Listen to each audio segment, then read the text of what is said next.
Can I ask PK Datta to come on stage and say a few words? Thank you so much, Anna.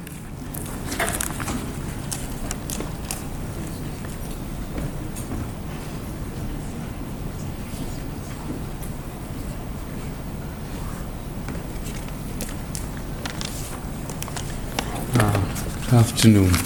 Yeah, I'll speak on as a teacher, basically. One of my most cherished stories of Sumit is that he tended to look very glum and actually grim if somebody praised him.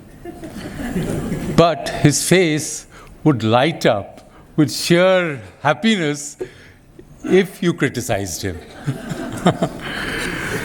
Sumit was one of those few influential thinkers I know who was constantly open to criticism and self-criticism. And he was not unhappy to go public on himself.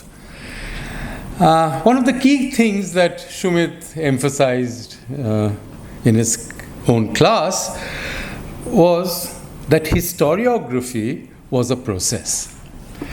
The writing of history itself was a process, and thinking about history was a process.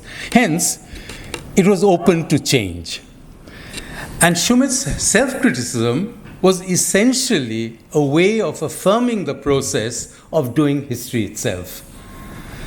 The process, in other words, was more important than the positions he took at any given point in time. This, of course, did not mean that anything went. For a mild person, Sumit could be extremely sharp, even cutting. But if he regarded any argument as serious, he would do justice to it. I recall his lectures that carefully parsed each argument with which he did not agree with before putting his own stands and objections to it. Sumit taught us to be careful thinkers in class. There were two kinds of teachers whose notes I copied very faithfully. One was a kind who was very serious, but whose ideas I thought I would better understand if I actually read it later. So I would write down very copiously and everything that was being written, with the thing that, I'll postpone the understanding. The remarkable feature of Sumit for me was that I was almost magnetically attracted to writing down each word, despite the fact that I understood everything that he said at the same time with perfect lucidity. Equally remarkable was the way that when I went back before the exams, mugging for the exams and so on, and I glanced at those notes, I could recall everything very easily. Just had to glance over it. And what was even more important for me was that I not only internalized it, but I could also pose questions to it, which I then, of course, also expressed in my examinations, and as the experience of so many others in my class. When we did pose a serious objection, he gave us very generous marks. So, he was really very open constantly to that kind of a serious engagement, critical engagement with him. There were four, when I think back, crucial issues, crucial spaces, let me put it that way, that defined Sumit as a teacher for me. Besides the classroom that was absolutely central to his universe, there were the depositories, the libraries and archives. I remember Sumit entering the swinging door of Teen Murti, then called Teen Murti, after signing the register, parking his pen and paper on one of those beautiful wooden tables, and then rushing off to the journal section. Sumit was constantly updating himself on the latest research. on multiple subjects without, and that's so important for many of us and something that I learned, without narrowing his focus to what he was working at that particular moment. He was constantly open. He had an insatiable Catholic curiosity that he communicated to all of us, even as we went on to interrupt his readings by fixing appointments during lunch hour. But Sumit was also very practical. I recall I'd become pretty lackadaisical at one point in my time in attending the reading room. I don't know whether it was the National Library in Calcutta or the National Archives in Delhi. And he noted it. It must have struck him, but he never mentioned it. He was very far from being a disciplinarian. So one day, like any other ordinary student, I complained to him about the inattention of the attendants. Sumit was brusque, dismissive. He simply observed that if a person came regularly to the archives, then the attendant would take greater care attending to his needs. The third space, there's the classroom, the library, the archives, was his home, which I was fortunate to visit. His home, in a sense, existed in a continuum with the library. I mean, you can see the number of books, the photograph over here.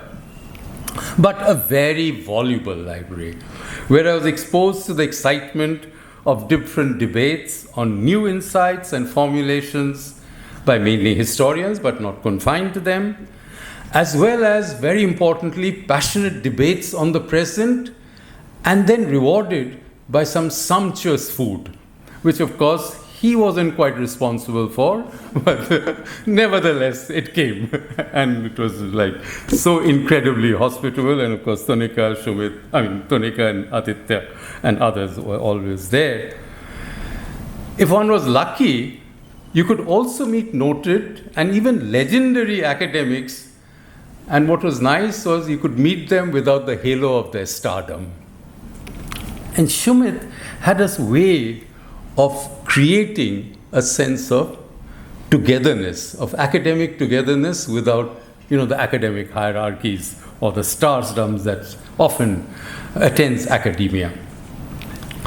The fourth space were the spaces of movement and protest. Sumit not only hit the streets on countless occasions, on countless kinds of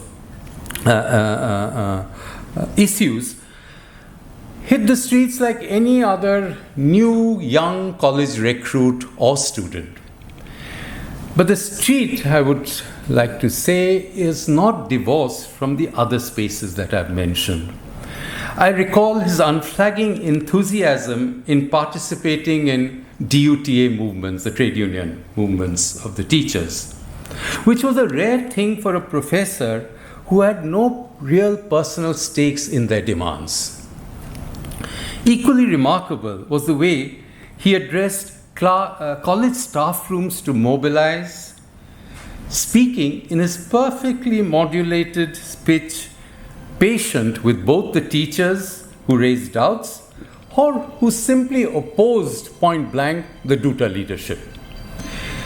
He stayed focused on the issues, just as if he were in the classroom. And like us, the students, no college teacher felt patronized. There were so many other moments. Intense discussions on the Mandal issue, which we were initially a little unclear about, and then Sumit gets this incredible, engages in this incredible debate with another student and actually clarifies his own understanding and clarifies it certainly for me. All the classrooms and auditoriums in schools, when together with other academics, he went to demythify ideas about Muslim demography or about Gandhi's role. There has been a remarkable outpouring of writings on Sumit, as we've all seen. remarkable and exceptional, I suspect. I think the common theme of these articles has been, despite his, besides his teaching, I mean, that has been critical in his classroom and so on, but I think the way they all intersect is in the democratic qualities of the man. For Sumit, democracy involved all its principles, rights, obligations, democracy as a process, and so on and so forth. But what was truly remarkable was that Sumit performed democracy. He was democratic, as it were, by disposition. It doesn't appear to me to have been the product of any ethical decision either. It was really a quality of the way he related to others. Simple, direct, without the transactions of power.